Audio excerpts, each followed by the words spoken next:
Muito bem, senhoras e senhores, mais uma vez estamos em nosso contato para sempre com o objetivo de tornar o conhecimento da história uma coisa prática, fácil, desde que se desenvolve o processo de raciocínio. Por exemplo, na aula de hoje, nós vamos verificar o que foi que aconteceu que Dom Pedro I foi obrigado a abdicar, que Dom Pedro I tinha que deixar o poder.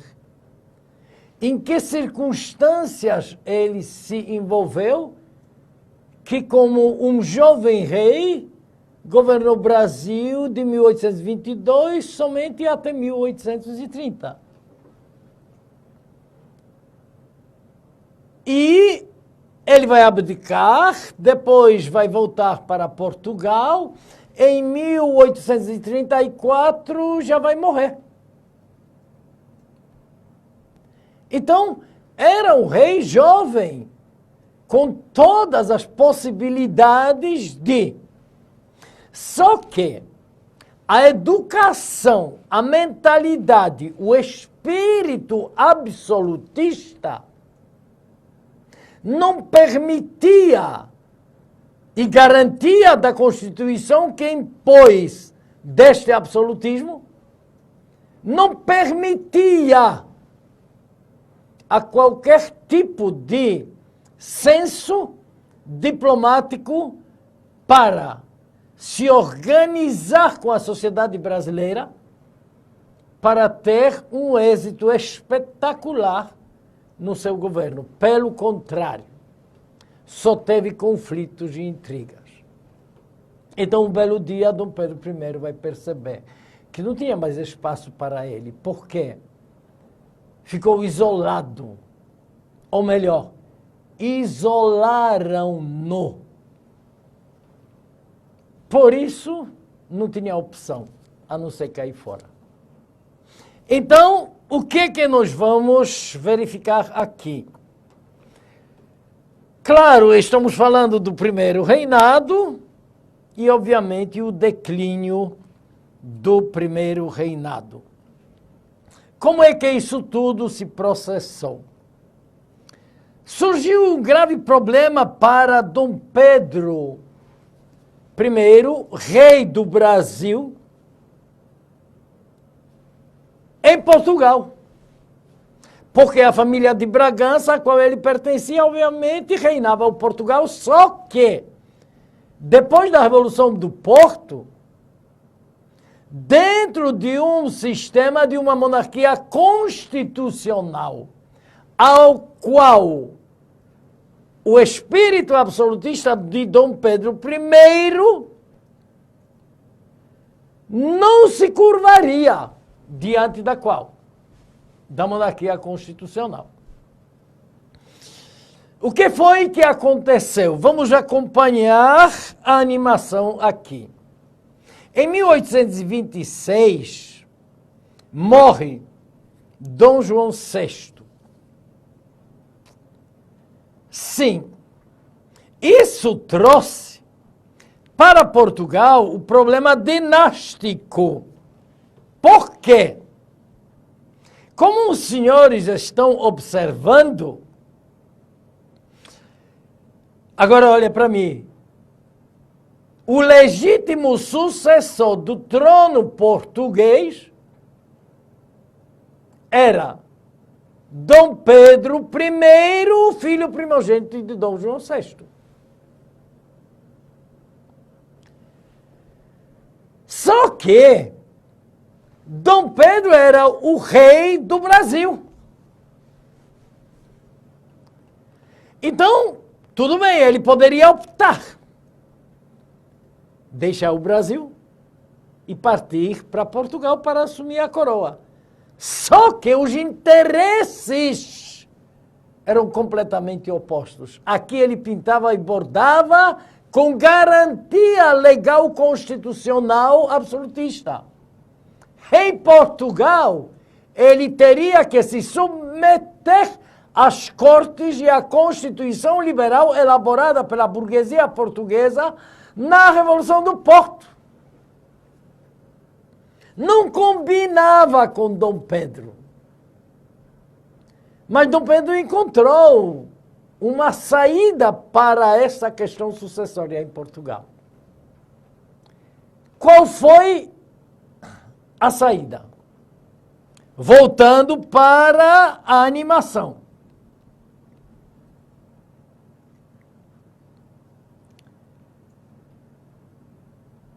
O que Dom Pedro I faz, acompanhando a animação? Ele cede o trono de Portugal, simples, para sua filha, que morava em Portugal, Dona Maria da Glória, dando origem, então, à rainha Dona Maria II. Porque, olha aqui, nós já tivemos a rainha Dona Maria I. Está lembrado? Aquela que passou a sofrer graves problemas mentais e foi afastada do poder, a mãe de Dom João VI, que proibiu, inclusive, as manufaturas no Brasil na época da mineração. Só que, o que aconteceu em Portugal? Aparentemente, o problema resolvido. Dona Maria da Glória, a filha de Dom Pedro, assumiu o poder de uma forma legítima. Mas qual foi o problema? O problema é o seguinte, aí você tem que entender o contexto dessa história que eu vou contar.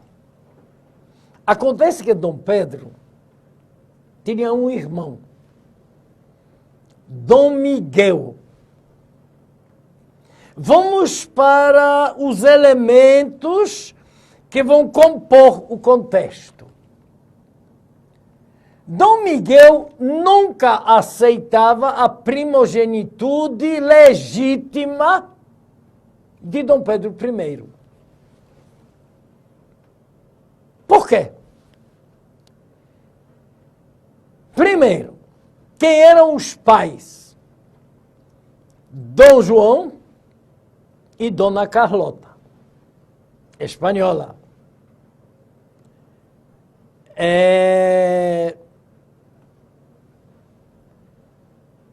Quase uma prostituta da alta corte espanhola.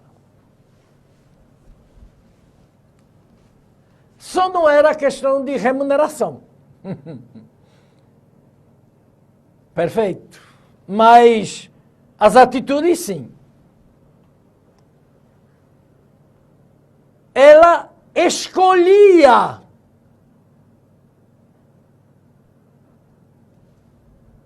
quem ela queria para ir para a cama. Era uma meia moreninha. Dom João, branco.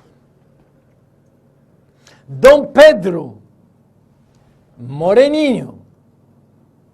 Dom Miguel, branco.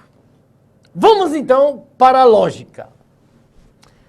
Para Dom Miguel, Dom Pedro não era filho legítimo de Dom João e de Carlota.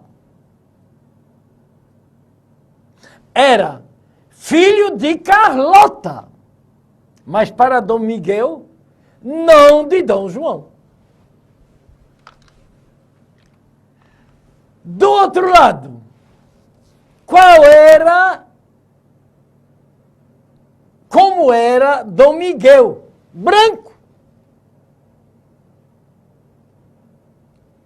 Combinaria. Era filho legítimo de Dom João, que era o rei de Portugal. Então, Dom Miguel sempre reivindicava, ele só não podia comprovar, mas ele sabia muito bem a mãe que tinha. E sabia muito bem o pai que tinha, abestalhado. Resultado, qual foi? Dom Miguel nunca aceitava, como eu disse, a primogenitude legal de Dom Pedro. Já dá para os senhores imaginarem o que aconteceu em Portugal? Um golpe, claro. Dom Miguel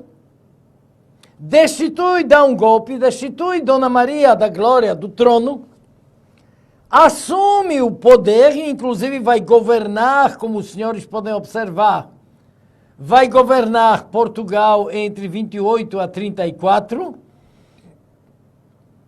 como o legítimo rei. Mas, e aí? Qual a reação de Dom Pedro? Irado com a situação, porque nunca se entendeu com seu irmão. Vamos continuar acompanhando a animação. Meu Deus dos céus, Dom Pedro pede empréstimo à Inglaterra. Só um minutinho aqui para mim. De novo? Eita, como o Brasil nasceu independente, completamente endividado por causa das questões praticamente pessoais do seu rei de Dom Pedro I. É impressionante. Pede empréstimo à Inglaterra para construir uma esquadra naval para invadir Portugal, olha aqui, e obviamente destituir Dom Miguel do trono e recolocar a sua filha Dona Maria da Glória ao poder em Portugal. Só que, óbvio que isso tudo levaria um tempo. Enquanto isso, Dom Miguel assume o poder. É bom que a gente conheça toda a característica de Dom Miguel. Vamos lá. Após a sua derrota nas guerras liberais, entre os liberais e absolutistas em Portugal, de Dom Miguel, que era absolutista, que duraram entre 28 e 34, e a sua consequente rendição de Dom Miguel em Évora-Monte foi despojado do Estatuto de Realeza e as cortes declararam que o então já ex-infante Dom Miguel e todos os seus descendentes ficaram para sempre excluídos da sucessão ao trono português e sob pena de morte, caso regressassem a Portugal. Olha aqui para mim. Então, na verdade, o governo de Dom Miguel foi muito conturbado. De 28 a 34. Tempo todinho no conflito. Pelas razões do poder, entre os liberais de um lado e absolutistas do outro lado. Justamente os absolutistas liderados por Dom Miguel. Até que, enfim, por causa da pressão muito forte e poderosa, não só política como economicamente, Dom Miguel não aguenta a pressão e se rende. A partir daí, então, as medidas que foram tomadas pela corte ao Dom Miguel I. Quer dizer que nesse período todo, Dom Pedro estava se preparando para invadir Portugal e destituir Dom Miguel, seu irmão, do poder e reconduzir a sua filha, Dona Maria da Glória. Mas vamos acompanhar um outro detalhe. O que acontece simultaneamente no Brasil? O assassinato de Líbero Badaró. Quem era esse cara? Quem era Líbero Badaró? Vamos ver. Giovanni Battista Líbero Badaró, jornalista, político, médico, formou-se pelas universidades de Turim e Pádua, na Itália. Chegou ao Brasil em 1826, justamente quando começou, olha aqui, o problema sucessório em Portugal, quando Dom Miguel assume o poder, quando Dom Pedro está cheio de problemas para poder resolver a questão sucessória em Portugal, para destituir Dom Miguel do poder, para construir uma frota de guerra marítima.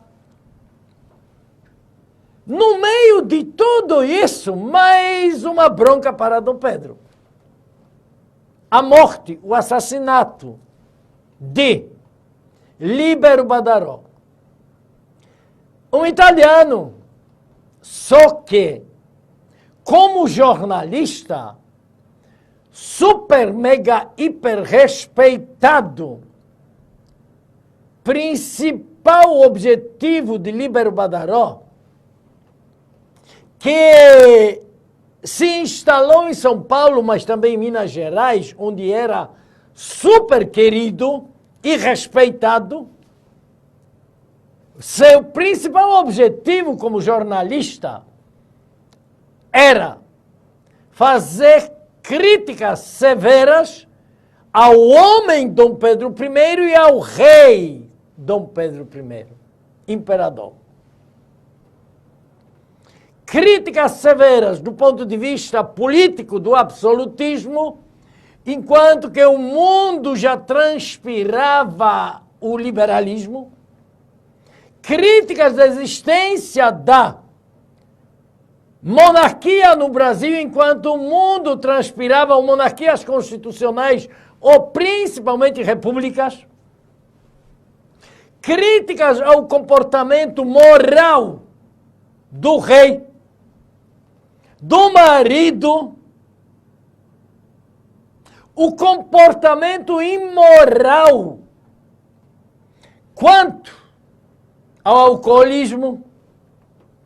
Então, sobrava questões para serem debatidas e discutidas e severamente criticadas por Líbero Badaró. De repente, o homem é assassinado. Em que circunstâncias históricas isso acontece? Quando Dom Pedro está cheio de problemas. Endividou o Brasil. Perdeu a Cisplatina. Reprimiu violentamente a Confederação do Equador. E todas aquelas coisas. Instituição da Constituição outorgada. Garantia do poder moderador, absolutismo, controle total e assim por diante. Além de um comportamento imoral como homem. Vamos acompanhar, então, a animação, o que aconteceu. Em São Paulo, Líbero Badaró filiou-se à corrente liberal. Portanto, claro, contrária ao absolutismo do imperador. Em 1829, fundou um jornal chamado de O Observador Constitucional. Mas, como eu disse, crítico severo do governo de Dom Pedro I em todos os aspectos. Qual a primeira impressão para a sociedade? Pelas circunstâncias, não existem em história coincidências. Mas, até hoje, nós não temos provas. Dom Pedro mandou matar Líbero Badaró. Imaginem, então, a revolta pela própria suposição. Pô, é claro que só poderia ser ele. Diante de todas as circunstâncias, vamos acompanhar. Escreveu, entre outras coisas, não devia vegetar no Brasil a planta do despotismo. E suas últimas palavras teriam sido, antes de morrer: morre um liberal, mas não morre a liberdade. Morro defendendo a liberdade. E aí, uma grande instabilidade social e até sociopolítica começou a se espalhar pelo Brasil todo. Qual a sugestão de José Bonifácio? Sugere para que Dom Pedro I viaje pelas províncias para acalmar os ânimos de provocações contra ele. Aliás, a primeira dessas visitas, ele faz a Minas Gerais. O que ele vai encontrar lá? Não só o luto contra a morte, pela morte de Líbero Badaró, mas ele vai encontrar um gesto de desrespeito ao imperador. Não sei se os senhores sabem que, por exemplo, em Roma, no Império, se alguém estivesse falando com o imperador e no meio da conversa tivesse lhe dado as costas, isto representava total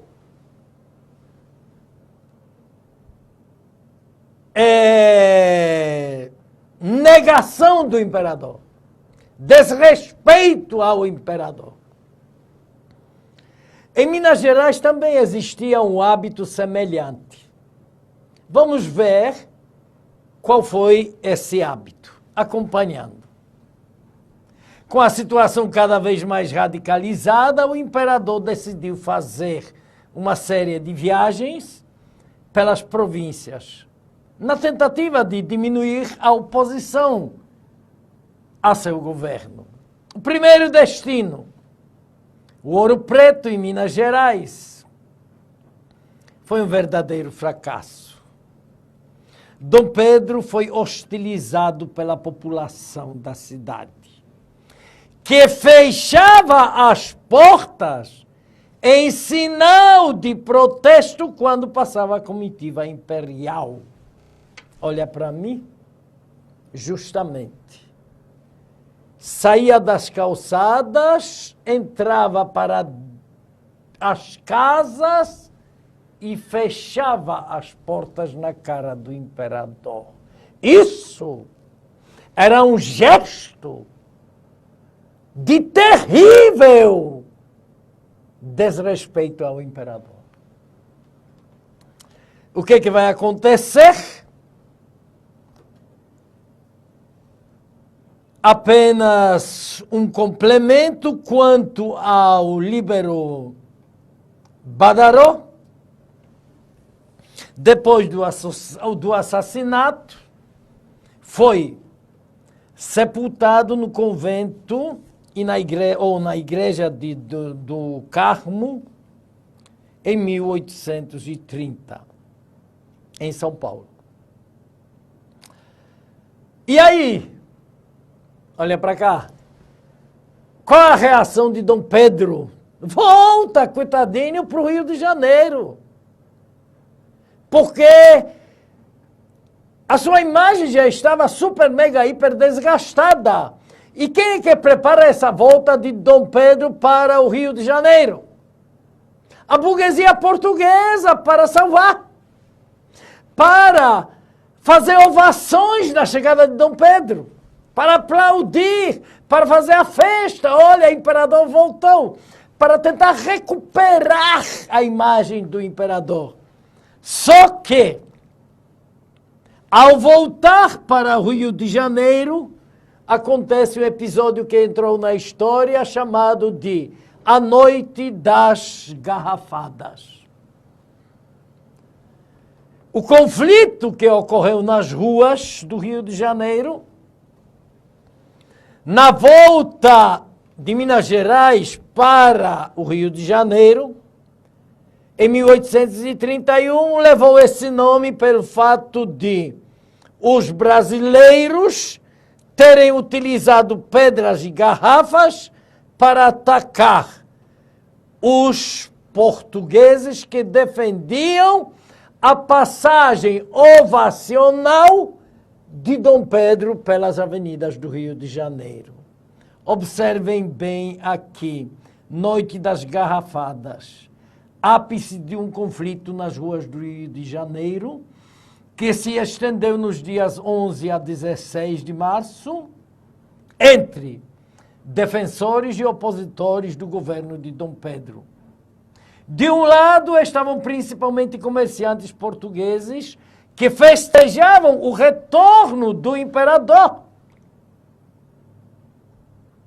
depois de viagem tumultuosa em Minas Gerais. De outro, indivíduos de todas as condições sociais, principalmente a aristocracia rural, cada vez mais aderentes à oposição radicalizada. O confronto envolveu centenas de pessoas com direito a disparos de armas de fogo e as famosas garrafas atiradas das janelas pelos comerciantes contra os brasileiros. A batalha contribuiu para a ampliação e radicalização da oposição ao imperador. Venha para cá. Então, obviamente, não tinha mais espaço para Dom Pedro no Brasil. Qual a saída? Ainda tenta fazer uma troca de ministérios. No lugar de ministério dos portugueses, convoca ministério dos brasileiros, que o obriga a revogar o decreto do exílio dos constituintes de 23. Chama e nomeia José Bonifácio como tutor do seu filho Dom Pedro de Alcântara, depois Dom Pedro II. Mas os ministros brasileiros desobedecem às ordens de Dom Pedro. O que é que Dom Pedro faz? Desfaz o Ministério Brasileiro e convoca de novo a burguesia, formando o chamado Ministério dos Marqueses. Perdeu o controle completamente e, finalmente, resolve abdicar. Também, vejam só, todas as medidas impopulares. A dissolução da Assembleia Nacional Constituinte, imposição da Constituição de 24, repressão violenta à Confederação do Equador, a prepotência do poder moderador, conflitos entre partido português e partido brasileiro, ou seja, burguesia e aristocracia, envolvimento de Dom Pedro I na sucessão em Portugal. Além disso, déficit da balança comercial por causa das dívidas, o endividamento que se baseava nos momentos da independência das províncias de 23, reconhecimento da independência pago a Portugal, Confederação do Equador, de novo empréstimo, problema de sucessão em Portugal, empréstimo, Guerra Cisplatina, empréstimo. Como foi que Dom Pedro deixou? E ainda a questão do seu crítico assassinato de Líbero Badaró, finalmente a noite das garrafadas e a troca dos ministérios. Finalmente, com o próprio punho, escreve: usando do direito que a Constituição me concede, declaro que em muito voluntariamente abdicado, na pessoa do meu muito amado e prezado filho, o senhor Dom Pedro de Alcântara. 7 de abril de 1831, 10º ano da independência e do Império. Assinado Pedro. O que é a Constituição? Olha só que Pedrinho, em 1830, tinha apenas 4 anos de idade. De acordo com a Constituição, ele tinha que ter maior idade para assumir o poder. E a maior idade era 18 anos. Isso quer dizer o quê? Que, de acordo com a Constituição, uma regência dirigiria o império até a maioridade de Dom Pedro II. Só que a abdicação ocorreu em 30. Dom Pedro tinha 4 anos. Só que o segundo reinado com Dom Pedro II começa em 1840. Isso quer dizer o quê? Que Dom Pedro II assumiu o poder com 14 anos. Então se desrespeitou a Constituição. E por que isso aconteceu? Qual era o interesse nisso? De alguém antecipar legalmente a maior idade para Dom Pedro II. É uma questão que nós vamos ver na próxima aula sequente. Senhores, mais uma vez, um prazer imenso. Lembranças, sucesso e até a próxima. Tchau.